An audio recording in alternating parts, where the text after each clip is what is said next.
Não adianta esperar que as outras pessoas nos digam o qual é o direito de cada um, né, Danilo? Porque isso não acontece. Não, super importante essa entrevista agora, no Do Bom e do Melhor, prestar serviço aqui. Então, atenção, ouvinte da Rádio Bandeirantes, tire suas dúvidas também, porque tem uma pessoa que é carimbada, né, Kátia? Expert, estamos falando do doutor Alexander Zakimi. Seja bem-vindo, doutor Alexander, tudo bom? Olá, Kátia, tudo bem também, Danilo, um prazer poder falar aí com vocês, aí para os ouvintes da Rádio Bandeirantes. Agora, eu acho que quando a gente fala em direitos nesse país, acho que por isso que a gente pouco sabe quais são os nossos direitos, porque muda tanto, né, doutor Alex? Com certeza. Direito do idoso hoje é diferente do que foi o direito do idoso há 3, 4 anos atrás? Olha, algumas coisas acabam sendo modificadas principalmente aí pela implementação de políticas públicas voltadas exatamente para o idoso. Hoje, é só para a gente poder ter uma ideia, a pessoa idosa hoje, sendo considerada aquela com 60 anos ou mais, hoje até tem um tratamento diferenciado àqueles que têm mais de 80 anos. Uma lei de 2017 trouxe uma prioridade especial para aqueles que são aí maiores de 80 anos, né? Ou seja, deu um tratamento diferenciado, não é aqueles que são mais idosos do que outros, vamos dizer assim, mas aqueles que, na verdade, têm aí uma necessidade muito mais emergencial de atendimento, principalmente no setor voltado para a saúde. É exatamente isso. Agora, falando em saúde, e principalmente os direitos dos idosos na saúde, a gente vê o quão difícil é nos dias normais. Agora, com essa época da pandemia, mais ainda. E aí a gente vê que a saúde mental dos idosos também acaba sendo abalada. E a gente não tem um atendimento de uma forma tão ampla assim para a saúde mental para classe social nenhuma. Quem dirá para a classe dos idosos e ainda aquela leva maior da população menos favorecidos. O que o Estatuto do Idoso fala em relação a isso, doutor Alexander? Olha, o Estatuto do Idoso coloca, na verdade, dentro dessa circunstância aí de que o idoso deve ser amparado, deve ser protegido aí na sua integralidade, em vários aspectos, né, da vida do idoso. E também relacionado a essa questão da própria saúde, envolvendo nisso, trazendo nisso o próprio aspecto psicológico, exatamente isso. Destina, na verdade, aí, as entidades hospitalares e tudo, um certo atendimento, também essa circunstância da própria saúde do idoso, devendo tomar conta, na verdade, não só do ponto de vista de preservação das condições psicológicas do próprio idoso, do seu desenvolvimento, até como também o desenvolvimento, a prevenir, na verdade, o desenvolvimento de doenças que afetam aí, né, o idoso, assim como afetam todos, mas afetam também o idoso, doenças de caráter, portanto, psicológico, como, por exemplo, a questão da depressão, né, distúrbios de ansiedade e assim por diante, né? Mas ao mesmo tempo a gente vê que, não sei se eu estou numa fase meio pessimista, sabe, Danilo, doutor Alexander, ouvinte da rádio, mas que, gente, a gente tem que cobrar tudo, o que na verdade já está escrito na lei que deve ser feito.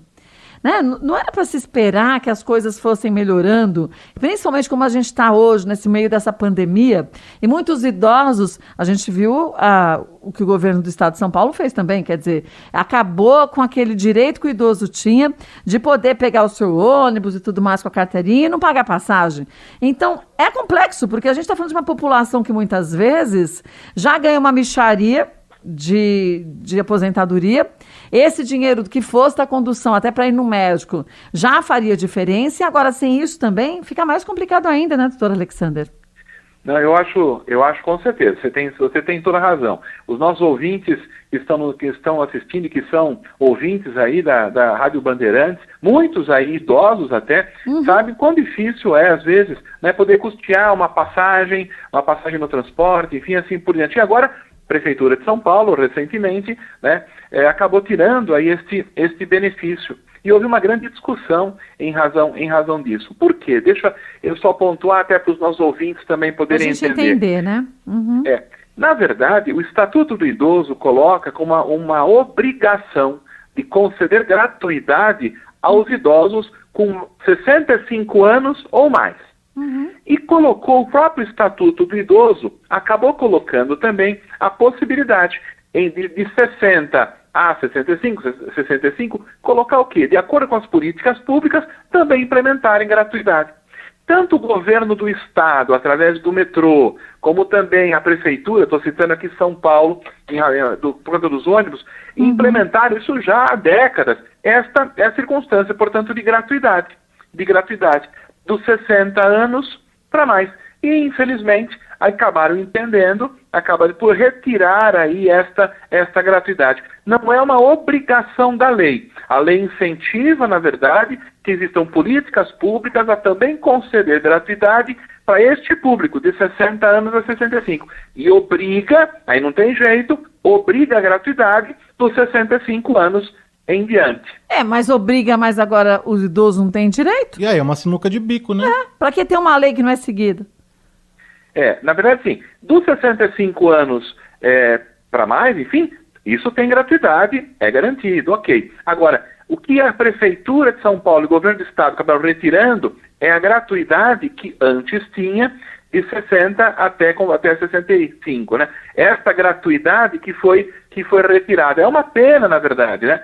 A lei, é importante reforçar, o Estatuto do Idoso, ele não obriga gratuidade nesta faixa etária, mas incentiva, né? Eu digo que é uma pena porque tanto a Prefeitura quanto o Estado, que alegaram razões de cunho econômico e tudo, poderiam, na verdade, fazer esta economia, vamos dizer, né, com outras áreas do Estado, né? Outras áreas do Estado e até mesmo da Prefeitura, e não, na verdade, com aquele que tanto precisa, que é, na verdade, aí o idoso.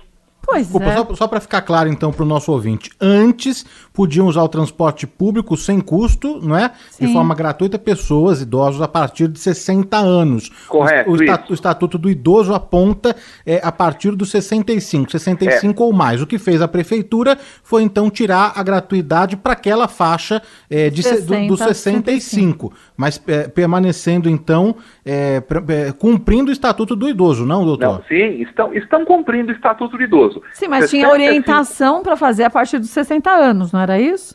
Sim, era na verdade ali uma iniciativa que a própria lei trata de implementação de políticas públicas de 60 a 65, para poder dar gratuidade, conceder gratuidade. Mas infelizmente, né, a Prefeitura e o Estado acabaram aí, né, acabaram retirando. Houve questionamento judicial e tudo, mas acabou prevalecendo, infelizmente, né, a nova política implementada pela municipalidade e pelo Estado de São Paulo. Pois é, o doutor Alexander, você ouvinte da Rádio Bandeirantes, falou muito bem. Eles poderiam ter tirado esse dinheiro, na verdade, que não é da prefeitura, é das empresas contratadas de transporte público, para que pudessem continuar dando esse direito aos idosos de 60 a 65 anos que pudessem não pagar, serem isentos de pagamento do transporte público. Mas, ele fala, mas é tirar da onde? Gente, é tanta coisa para tirar. É só organizar. É como a casa da gente. A gente fala assim, puxa, vamos apertar os cintos. Da onde a gente vai diminuir? Você vai tirando de algum lugar. Mas tem coisas, eu acho que o idoso já passa por tantos desgastes. A gente teve esse ano, só nos medicamentos, um aumento, no meu ponto de vista, extremamente abusivo, visto que a gente está no meio de uma pandemia. É luz que aumenta demais, é água que aumenta demais, é a comida que está num valor absurdo. E o salário mínimo, olha lá, seus 1.100 e tralalá. Muito difícil, né? O Estatuto do Idoso, claro que não conseguiria prever nada disso. Então, tenta ajudar e proteger esse idoso da melhor forma possível, mas mesmo assim, a gente está precisando rever esse estatuto também, né, doutor Alexander? Eu acho que, na verdade, precisa se verificar uma implementação de novas políticas ou modernizar ali direitos já existentes e adaptá-los, adequá-los à nossa realidade. Eu acho que isso acaba sendo importante, né? Porque a gente fala, não, mas a gente tem os postos de saúde que oferecem os medicamentos, mas agora essa pandemia, mais do que nunca o Danilo sabe disso, os ouvintes da rádio vivem falando que estão com dificuldade de encontrar os medicamentos básicos para hipertensão, diabetes, quem dirá outros tratamentos mais complexos, né? Por falar nisso, doutor Alexandre, o Estatuto do Idoso, o que determina em relação, por exemplo, a quimioterapias com medicamentos mais avançados, técnicas mais avançadas também de tratamento, para o idoso que vai ser atendido pelo SUS? Na verdade é muito importante, você tocou num ponto de suma importância. Veja, com relação a todas essas questões relacionadas a tratamento a tratamento médico, a questão da própria hospitalização, né, a questão da cirurgia que será ou não realizada, né, no idoso, os medicamentos que serão utilizados. Digo para você o seguinte, o SUS, que é o Serviço Único, portanto, de Saúde, acaba tendo ali, nas entidades hospitalares, os medicamentos daqueles, portanto, os mais comuns. Lógico que, se houver prescrição médica e justificativa médica do atendimento do idoso com um medicamento melhor, um medicamento aí com uma resposta, na verdade, melhor. Não importa se o medicamento custe 500 vezes mais do que o medicamento que é servido naquela entidade de saúde, entendeu? Se havendo justificativa, havendo propósito, laudo médico, o Estado está obrigado, na verdade, a custear este medicamento. Lógico que a entidade hospitalar vai dizer, nós não temos, né? Então, aí não tem alternativa. O idoso, através dos familiares, tem que ingressar com uma ação judicial, pedindo justamente que, de forma imediata, determine ao Estado ou ao município, não importa, determine a aquisição do medicamento e aí o fornecimento do medicamento ao idoso. Eu vou, se você me permite destacar, Kátia, um outro exemplo também. Os serviços de saúde, muitas vezes, não realizam determinadas cirurgias. Sim. Exemplo, vai colocar uma prótese no coração. O prótese de quadril, né? Estou citando aqui este exemplo, você citou a questão da prótese do quadril, a própria prótese do coração, que é colocada de forma endovenosa. O que faz o SUS? Obriga, na verdade, a abrir o peito do idoso e submetê-lo a uma cirurgia aí de horas e com uma recuperação muito mais sofrível e muito mais difícil. E poderia muito bem fazer da outra forma, que a recuperação é praticamente 2-3 dias, já está muito recuperado. Então veja a diferença, né? Isso, na verdade, porque o sistema de saúde não banca, não paga, né, uma prótese, portanto, que custa 60, 70 mil reais. Pois é, mas em contrapartida, a gente tem, ao mesmo tempo, alguns políticos que vão lá e resolvem fazer modificações na lei, como a gente teve recentemente, em relação aos políticos que recebem 50 mil reais para você pedir de retorno das suas consultas. E aí passaram para 151, né, se eu não me engano, não é, Danilo? 151 mil reais. Olha aqui, 151 mil reais. É absurdo, né? É absurdo. Isso, imagine, é por pessoa. E aí você fala, cara, é surreal. Eu canso de falar isso no Melhor da Tarde, doutora Alexandre, eu acho que os nossos políticos, primeiro, se ganhar um salário, devia ser um salário mínimo. Porque não é para o cara ficar milionário sendo político. Ele tem que estar ali para trabalhar pelo povo. Então, se ele dá um salário mínimo de 1.140 para o povo, ele vai ter que receber isso. Se o aposentado ganha 1.140, o político, quando se aposentar, não pode ser em 7 anos, tem que ser no tempo certo, como qualquer brasileiro, teria que receber esse também, proporcionalmente a esse salário. E a gente vê que é o oposto que acontece. E a gente ouviu outro dia, eu não vou nem citar nomes aqui, uma determinada criatura da política, que falou assim, fazer o quê, né? Agora a qualidade de vida está maior, gente velha vive muito mais. Então, quer dizer, cara, a solução é o quê? Você matar os velhinhos? Não faz sentido nenhum. Você ainda tem que ouvir um negócio desse e a gente tem que ficar quieto. É um grande absurdo, realmente, né? Colocar como responsável dos problemas do mundo as pessoas de mais idade, aí os idosos. É um grande absurdo, né? Um grande absurdo, né? Doutor, de que forma que a pandemia, o decreto de uma pandemia, de uma calamidade pública, pode afetar aí o Estatuto do Idoso, né? Pode atravancar alguns avanços aí. A Kátia estava falando também, discutindo aqui sobre a medicação, planos de saúde também. De que forma o senhor enxerga que a pandemia pode aí causar uma bola de neve, um efeito dominó aí no Estatuto do Idoso, como a Kátia lembrou no começo do programa, algo que a gente precisa fiscalizar, precisa ficar em cima, algo que seria natural e óbvio, a gente precisa ficar cobrando e alertando, não é, esse grupo, porque as coisas não são, né, da maneira como deveriam ser, não, doutor? Você tem razão, sabe, Danilo? Eu acho que o que me preocupa muito nessa circunstância da pandemia, o que me preocupa realmente muito é que, na verdade, nós temos visto relatos, eu tenho também visto muitos relatos de idosos, na verdade, que é uma infelicidade, de idosos que estão sendo, na verdade, entre aspas, meio que abandonados pela família. Sim.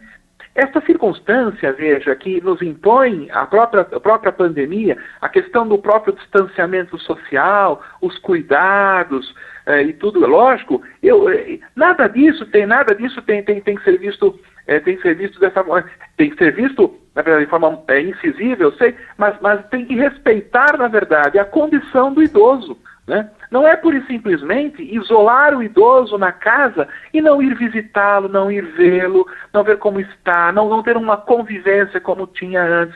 Eu acho que tudo isso pode ser exercido, pode ser tido com todos os cuidados que nos obriga, na verdade, a própria situação de pandemia.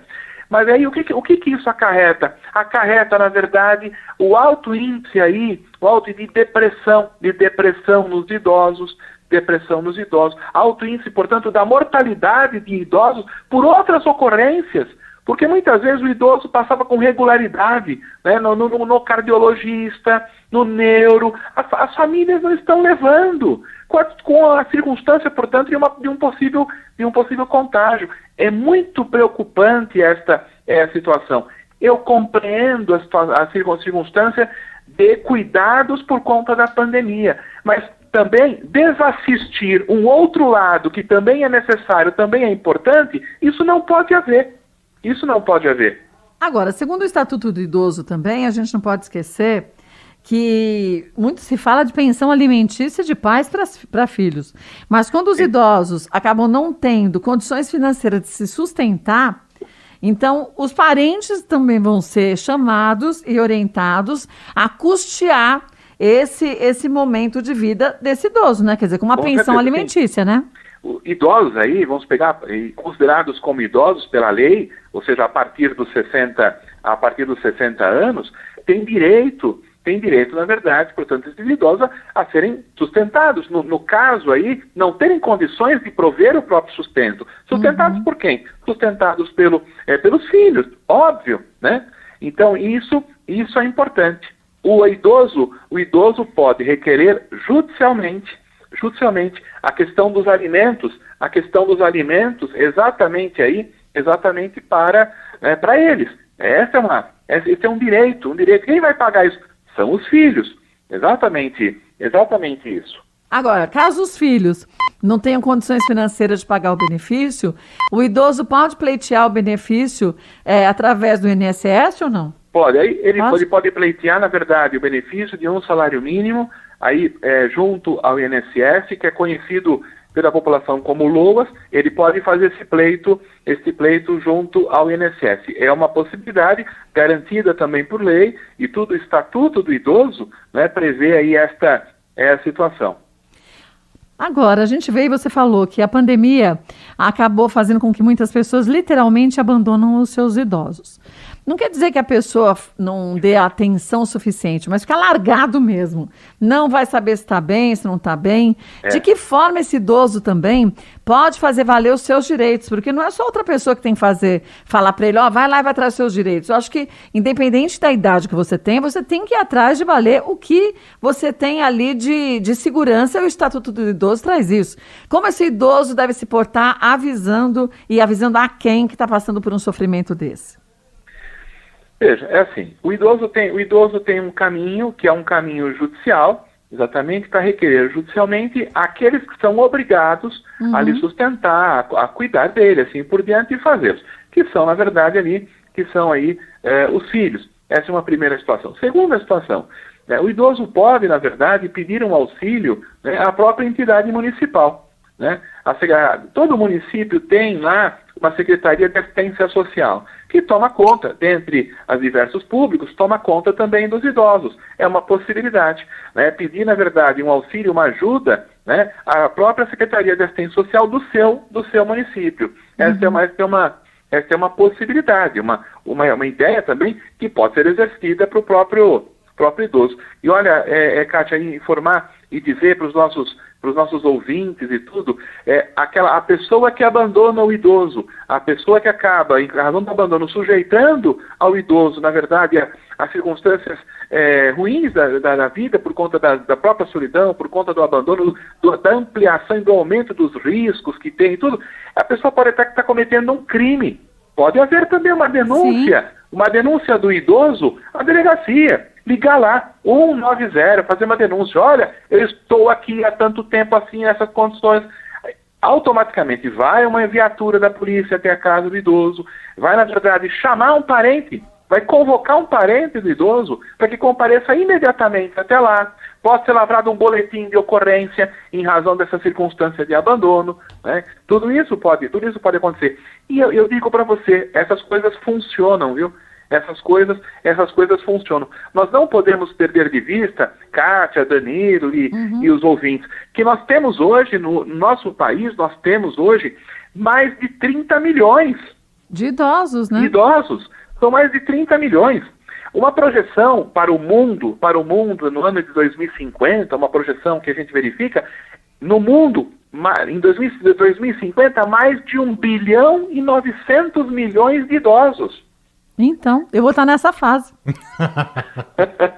Porque eu já estou com 52, eu vou estar com uns 80 e tralalá. É bom prestar atenção no estatuto. Não, meu filho, mas você sabe que isso é importante a gente falar, a gente tem que saber dos direitos da gente, mas ao mesmo tempo, a gente tem que saber, gente, que não é ruim você fazer valer os seus direitos. Isso chama-se direitos dos idosos, porque não é um favor que ninguém está fazendo por você. Você já passou a vida trabalhando, a vida se dedicando, o mínimo que você pode ter é a sua segurança de vida garantida, né, doutor Alexander? Não, com certeza, né?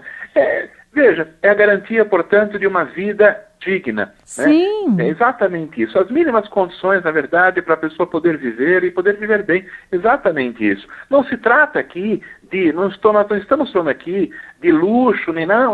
São condições dignas, mínimas de sobrevivência. Assim como a gente também, vamos falar, né, os dois lados da moeda.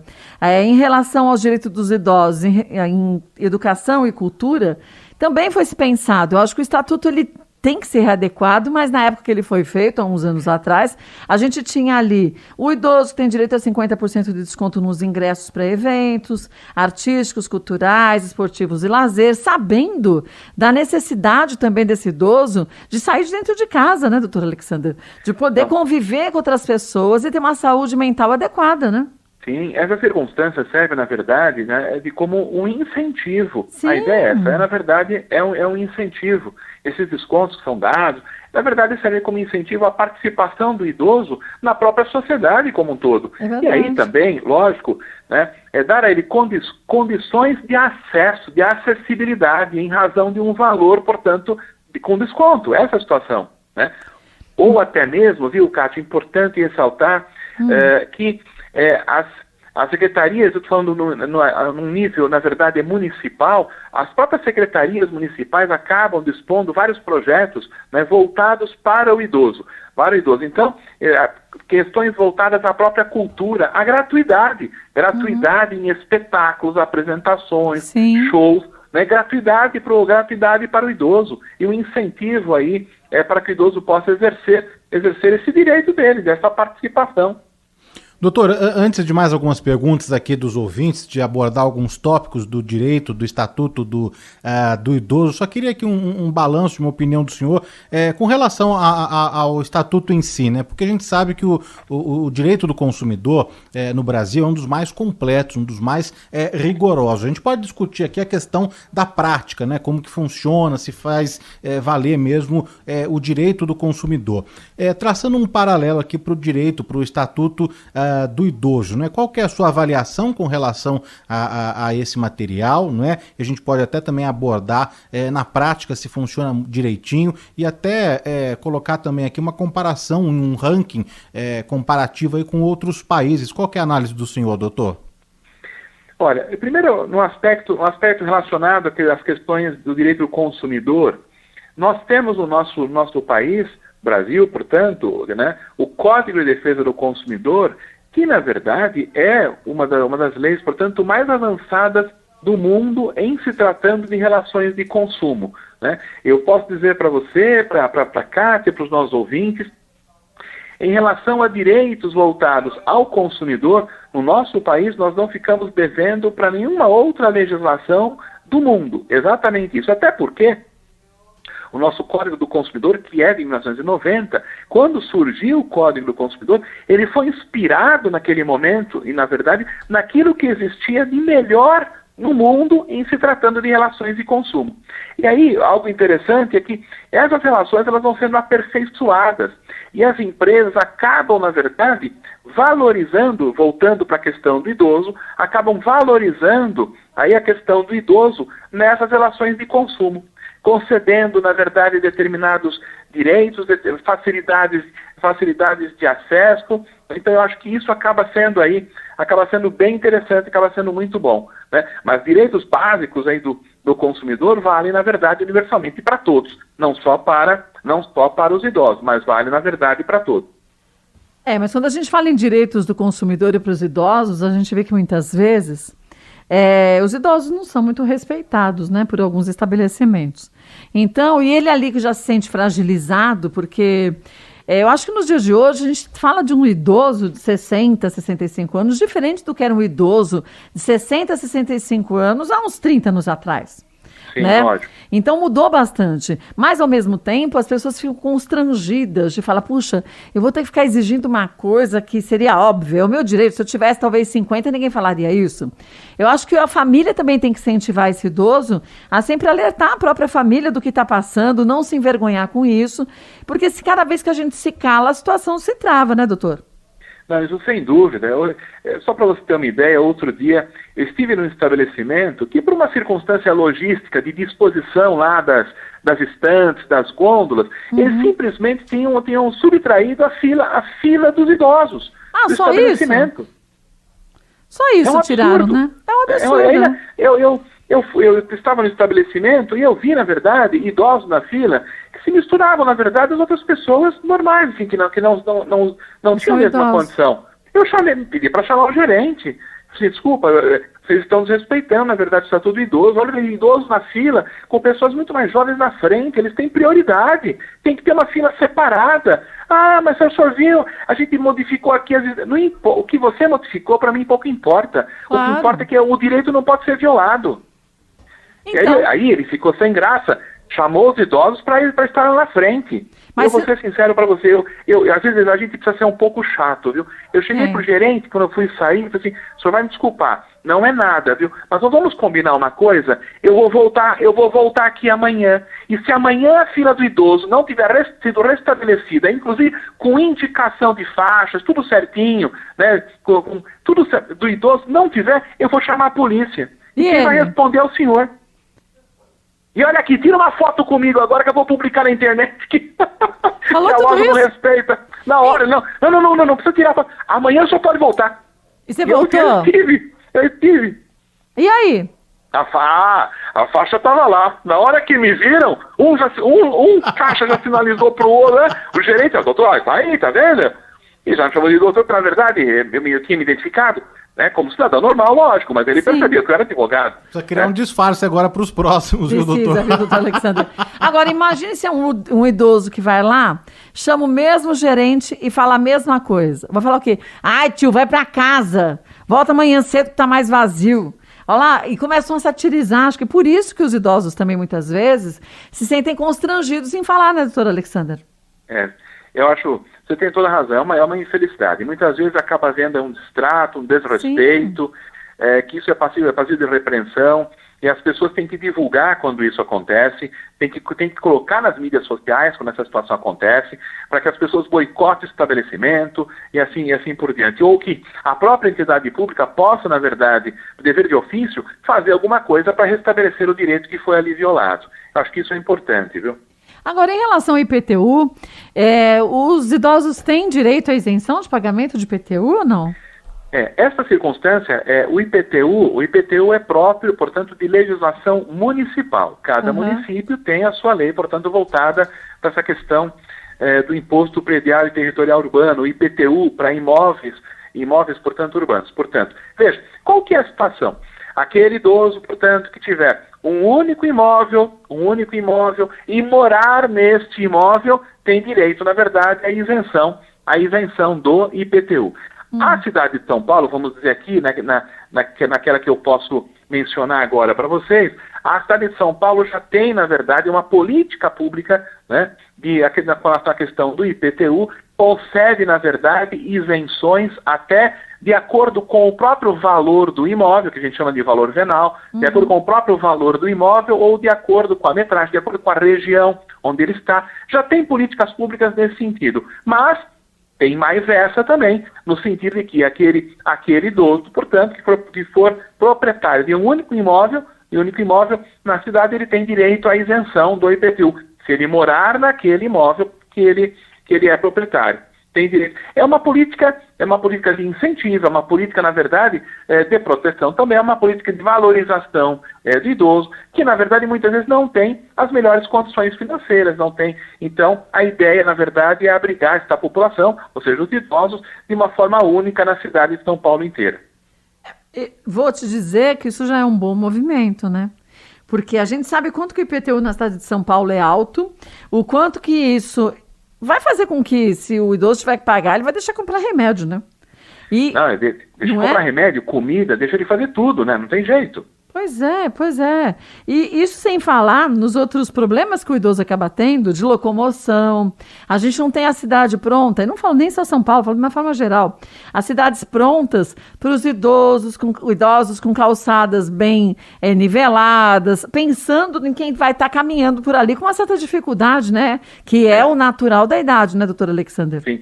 Esta é uma situação que ainda precisa de evolução no país como um todo, viu? No país como um todo. A questão da acessibilidade para os idosos.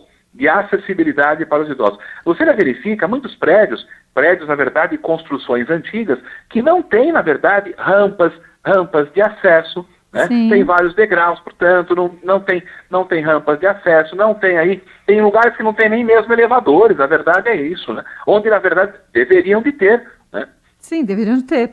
Agora, eu acho que um dos problemas que a gente vê hoje em dia também é em relação aos empréstimos consignados, com o dinheiro desse empréstimo já sendo descontado direto no valor do INSS.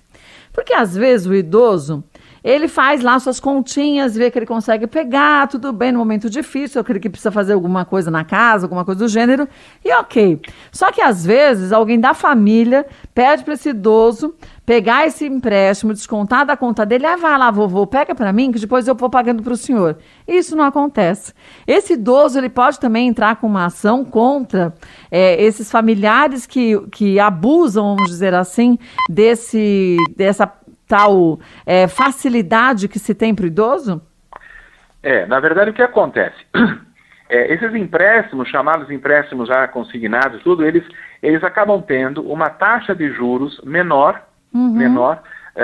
eles têm uma taxa de juros menor, até mesmo por conta da segurança de que irão receber. Sim, porque vai direto do INSS, né? Já vai direto no benefício. Então, assim, a entidade que empresta, portanto, ela tem o risco da impontualidade muito menor. Exatamente isso. E, dentro dessa perspectiva, como os juros acabam sendo mais baixos por conta da situação e tudo, o que acontece? Os familiares é uma pena. Acabam, na verdade, abusando disso, pedindo que o empréstimo seja feito em nome do idoso para eles. Sim. Veja, Kátia, essa é uma situação, portanto, ruim, pode ser considerada até eventualmente como sendo um crime. Sim, claro. contra previsto no Estatuto do Idoso. Né? Ou seja, porque deixa, na verdade, o idoso sem a possibilidade de gerência do próprio dinheiro. Né? De gestão, portanto, daquilo que ele tem, que é de direito dele. Né? Abusivamente. Então, veja, essa é uma circunstância realmente muito, muito ruim e veja, a pessoa que tem esse problema, ela pode muito bem ir na delegacia de polícia, lavrar um boletim de ocorrência, ela pode fazer isso, ela pode até promover uma ação judicial por conta deste abuso contra o próprio familiar, pedindo danos morais, porque se trata, portanto, de um crime previsto no Estatuto do Idoso. Ela pode até promover uma ação judicial pedindo condenação em danos morais contra esta pessoa por conta dessa arbitrariedade, né? E assim por diante. Porque o idoso ele tem direito de gerir, portanto, o seu próprio dinheiro, de gestão do próprio dinheiro. Lógico também, e nós vamos também pensar, aquele idoso que, na verdade, acaba gerenciando tudo isso da forma equilibrada. É exatamente isso. Né? Aquele que não age desta forma, de forma equilibrada, de forma correta, Aí, na verdade, tem aí a oportunidade de acabar sendo interditado, né, para o seu melhor cuidado, né? Aí é uma outra situação. Então, mais uma situação delicada, porque uma vez que a gente fala assim, a família está querendo interditar o idoso, aí você fala, é para cuidar melhor. Nem sempre, né? Às vezes é para a família colocar o idoso numa situação mais desfavorável para conseguir usufruir do dinheiro dizendo que é para o benefício do idoso, mas nem sempre isso acontece, né, doutor? É uma situação complicada, porque nem sempre as coisas são feitas em benefício do idoso. Sim. E me recordo de um caso, Kátia e Danilo, se me permitem somente comentar, a questão da venda de um imóvel que pertencia ao idoso, para a divisão do valor desta venda entre os filhos, e queriam colocar o idoso, na verdade, num imóvel que iriam adquirir, mas um imóvel muito menor, um imóvel muito mais distante de onde ele estava acostumado, ao convívio com vizinhos, com a própria comunidade local. É um absurdo. Eu verifiquei esta situação numa determinada circunstância, numa ação judicial, e que eu pedi, na verdade, eu alertei o juiz, falei assim, excelência, se me permite, vai acontecer exatamente isso, e a partir de agora eu quero a participação do Ministério Público para fiscalizar o que vai ser feito. O juiz consultou o idoso. E aí? Dona fulana, me diz uma coisa, a senhora está satisfeita na casa onde a senhora mora? Não, eu estou muito feliz, eu moro lá há 50 anos. A senhora quer sair de lá? Ela falou, imagina, eu nunca pensei nisso. Na hora o juiz olhou para a filha desta idosa que estava lá e falou assim, a senhora está entendendo o que vai acontecer a partir daqui, né? Ou seja, na verdade, sem querer, porque sou sincero dizer para os nossos ouvintes, a ação se tratava ali de um despejo, né? Motivado por essas circunstâncias, pela família que queria vender o imóvel, né? Olha só que absurdo. Conseguir, pelo menos naquela circunstância, né? Conseguimos fazer com que a idosa permanecesse até o momento de sua morte, mas permaneceu no imóvel que pertencia a ela, que era dela. Então, mas veja só, e aí a gente sabe como existem algumas famílias que usam esse tipo de manobra sem caráter e terrível, demonstrando aí uma falta de amor gigante, que na verdade falam assim, bom, vamos já vender agora e a gente divide para não ter que pagar depois os impostos. Quando a senhora falecer, vai ficar não sei quantos % para o governo. Vamos fazer agora que a gente põe a senhora numa casa legal. E a idosa fala, puxa vida, né? Vou ajudar meus filhos, estão precisando. E embarca numa dessa e acaba assinando, né, doutor? É uma pena e é uma infelicidade. E aí, uma coisa que você falando, me veio aqui agora, até para poder comentar, esta denúncia aos órgãos competentes, à polícia, ao Ministério Público, não cabe somente ao idoso, porque muitas vezes o idoso, ele é abusado, ele é agredido, ele vive uma situação precária, ele é imposto a uma verdadeira violência, né, e ele não faz nada, infelizmente. Pode, na verdade, qualquer outra pessoa acabar exercendo ali, fazendo esta denúncia. Um vizinho fazer a denúncia, né? Até mesmo um outro familiar, ainda que distante, ainda que não more, eu nem veja com frequência o idoso, cabe fazer a denúncia. A denúncia o quê? Ligar para a polícia e fazer a denúncia é uma possibilidade, ir até o fórum e fazer uma denúncia ao próprio órgão do Ministério Público, né? Exatamente isso. Por quê? Porque o próprio Ministério Público, o promotor de justiça, também é o zelador, também é aí, na verdade, quem cuida desses direitos dessas pessoas mais vulneráveis, incluindo-se aí, portanto, o idoso, né? Isso vale também para, principalmente, quando você é vizinho ou é parente, que alguém está agredindo esse idoso, né? E aí pode ser um filho, pode ser um cuidador, pode ser numa casa de idosos, a gente nunca pode ficar quieto, né? Veja, e às vezes as pessoas pensam, eu vou falar lá na polícia, e de repente não acontece nada, ou identifica uma situação contrária, vai acabar sobrando para mim. Se a gente pensar nessas circunstâncias, ninguém vai fazer nada. Então eu acho assim, tem que apontar exatamente aquilo que está acontecendo. E vai dizer, olha, eu não sei se de fato está ocorrendo um crime ou não, mas eventualmente pode estar ocorrendo e nós queremos que seja apurado. Mas quando a gente liga para a polícia, a gente já não está julgando a pessoa. Cabe à polícia o poder de ir lá, ver o que está acontecendo, passar esse processo todo feito pelo delegado para um juiz, que aí vai analisar a situação. Então não é a gente que está decidindo com uma martelada se a pessoa é culpada ou não é. Isso quer dizer, isso é só uma leve denúncia, né? Eu acho que este é um grande instrumento, na verdade, que a sociedade, né, poderia exercer com uma frequência maior. Não é aquela circunstância, aquilo que não acontece na minha casa não é problema meu. Não é isso, né? É uma questão de solidariedade, é uma questão de um senso humanitário, né? É uma questão de preocupação com o próximo, entendeu? Acho que isso tem que ter. Isso tem que ter. Isso tem que ter, e eu acho que a gente tem que aprender muito, nós ocidentais, com os orientais, que valorizam toda a dedicação, todo o trabalho, todo o conhecimento adquirido pelos mais velhos, e sendo que no Ocidente a gente faz o oposto disso, né? As pessoas vão envelhecendo e nem chegaram, sinceramente, hoje a gente vê o mercado de trabalho como está. Pessoas com 50 e poucos, 60 anos, que já são descartadas. Esse daí já está desatualizado, e na verdade a gente vê o quanto que ainda falta que muitas empresas pensem nisso, tendo a união da sabedoria de quem tem mais idade, que já vivenciou várias etapas, e juntar com esse jovem, que tem uma cabeça mais aberta para a tecnologia, mas muitas vezes não teve a experiência e nem vai ter a oportunidade de ter essa experiência do idoso ali ao seu lado, né? Uma troca importante, né? Sim. Não, isso com certeza.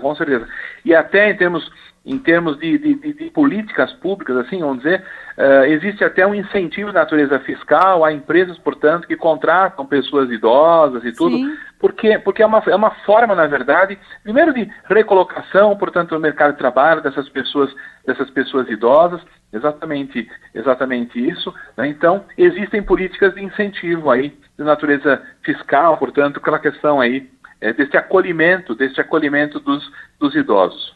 Doutor, olha, desculpa, vai lá, Cátia. Não, eu só queria saber de tudo que a gente abordou aqui no bate-papo, né? Os ouvintes estão aqui repercutindo também, saúde, transporte, educação, cultura, o trabalho na terceira idade também, violência, o abandono, de tudo isso, de todos esses tópicos, o que mais chega ali no escritório, o que é mais recorrente na sua experiência também como advogado especializado aí no Estatuto do Idoso, hein, doutor?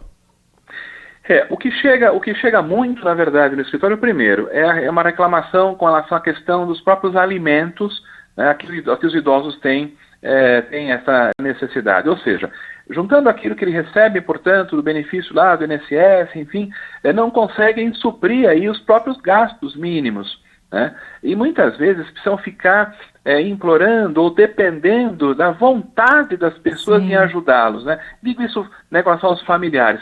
O idoso, ele quer viver de uma forma digna, a vida que lhe resta, não importa. Então, ele tem esse direito. Então, o que chega muito, na verdade, são as ações alimentares de idosos contra os próprios filhos, né? Chega muito aí com relação a esta situação. Outra situação também importante, certos tratamentos de saúde que são negados pelos convênios médicos aos idosos. Então, chega muito isso também, né? Isso é algo, na verdade, que tem tido uma crescente, né, cada vez maior. Esses dois fatores. Quer dizer, ainda tem muito a gente evoluir para que a gente consiga ter aí, eu não digo só os direitos dos idosos garantidos não, mas que os idosos comecem a fazer valer esses direitos, porque, gente, se a gente não for atrás e bater a boca, ninguém vai bater na sua porta e falar assim, olha, você tem esse direito que você não está usufruindo. Então, que a gente aprenda cada vez mais, e o bom da Rádio Bandeirantes é justamente isso, trazer uma informação, como o doutor Alexandre passou para a gente hoje, de uma forma simples, clara, para que a gente consiga colocar em prática, né, doutor Alexandre? Isso, eu acho que a Rádio Bandeirantes presta, na verdade, não só a informação, como é da sua essência, mas presta um serviço muito grande a toda a sociedade, né, trazendo este conhecimento, trazendo essas discussões, né, relacionadas agora, neste momento, relacionadas à questão do idoso. É muito importante. Mas é preciso que a gente tenha aí uma consciência, portanto, cada vez mais desenvolvida com relação aos nossos direitos. Não importa se é o direito da criança, o direito do jovem, do adulto, mas também aí, né, o direito dos idosos. E reclamar efetivamente, né? Fazer gente, valer tem que ter vergonha de reclamar. Essas conquistas, né? É claro, eu reclamo de tudo que eu vejo que tá errado. Como essa mulher é chata. Eu falei, chato não, segue teu direito. Eu vou atrás do meu direito e você faz o que tem que fazer e pronto, ficamos numa boa, né? E a gente reclama pelos nossos direitos e reclama também pelo direito dos outros, né? Nem me fale, viu? Por onde eu passo, se eu vejo alguma coisa em algum lugar, né, eu peço licença, eu acabo intervindo, acabo reclamando. Parece que o problema passou a ser meu, né? Muitas vezes, mas não importa. A gente tem que se solidarizar com a pessoa que tá tendo o seu direito violado, né?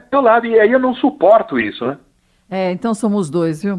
Olha, deixa eu agradecê-lo mais uma vez pela participação no Do Bom e do Melhor. Espero tê-lo mais vezes com a gente, viu, doutor Alexander? Não, com certeza, Kátia. É um grande prazer, uma satisfação poder estar falando com você, com o Danilo hoje, para todos os ouvintes da Rádio Bandeirantes. Eu queria só dizer também uma coisa, olha, um recado. A minha esposa é sua fã de carteirinha. Que bom, obrigada. Como é o nome dela? Todas as receitas que você faz na televisão, ela faz aqui em casa. Ela cozinha bem, é? Ela cozinha excelentemente bem. Eu acho que às vezes não fica tão boa a receita como você faz lá. Mas eu não falo isso porque ela fica brava comigo, né? Eu falo que está até melhor. Bem melhor assim. Como é o nome dela? É Ana Maria. Ana Maria, um grande beijo pra você. Olha, acabando essa pandemia, tá convidada, intimada, a vir nos bastidores do Melhor da Tarde pra você ver como que funciona. Parece que é tudo tranquilo, mas é uma loucura, viu? Aí vai ser um duelo de receitas, viu, doutor? Vamos combinar. Ela tem, minha esposa é portuguesa, ela tem umas receitas portuguesas fantásticas, viu? Então deixa que eu vou trocar o telefone com ela, vamos começar a bater um papo. Pode deixar, será um grande prazer, uma alegria muito grande, viu? Toda nossa, viu? Obrigado mesmo, doutor. Tudo de melhor, viu, doutor? Bom fim de semana. Imagina, muito obrigado para todos vocês, obrigado mesmo. Beijo a vocês. Grande abraço. Você está ouvindo Do Bom e do Melhor na Bandeirantes.